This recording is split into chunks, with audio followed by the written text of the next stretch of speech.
So the first thing to think about when designing your training workshop is what makes it different to other types of learning. In particular, what makes it different to online or e-learning?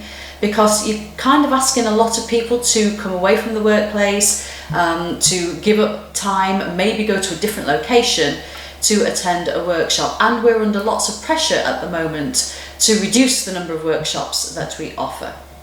Well, the first thing to think about to make your workshop effective is that it needs to engage people emotionally if you want them to work. This is the one big thing that workshops have over online learning. So we can really engage the head and the heart on a workshop.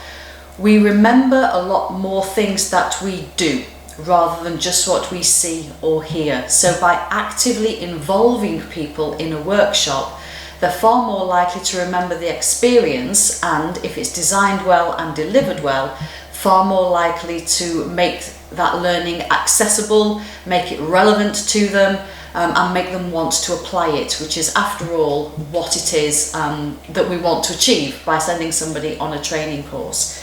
So how do we engage people emotionally? Very simply, we do it in how do you engage anybody in anything really?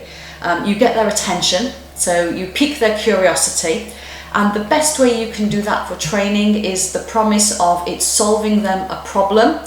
So we take some sort of pain away, or there is some sort of prize to be won, some benefit, an opportunity that can be maximised. So we really need to engage people at that level, and not only telling them what that problem is or what the opportunity is that we're going to solve, but helping them to really understand what it is that they will get from it personally in their own personal situation.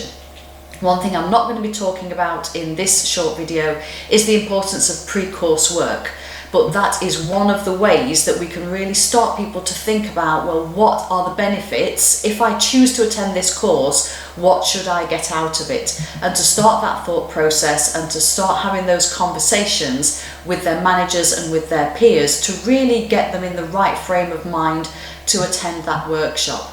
So I guess what I'm saying is your training design begins a lot sooner than when we actually come to put the course together. So we need to really think about what is going to engage our learners, our delegates, and how can we get them on board to maximise the benefit of this workshop.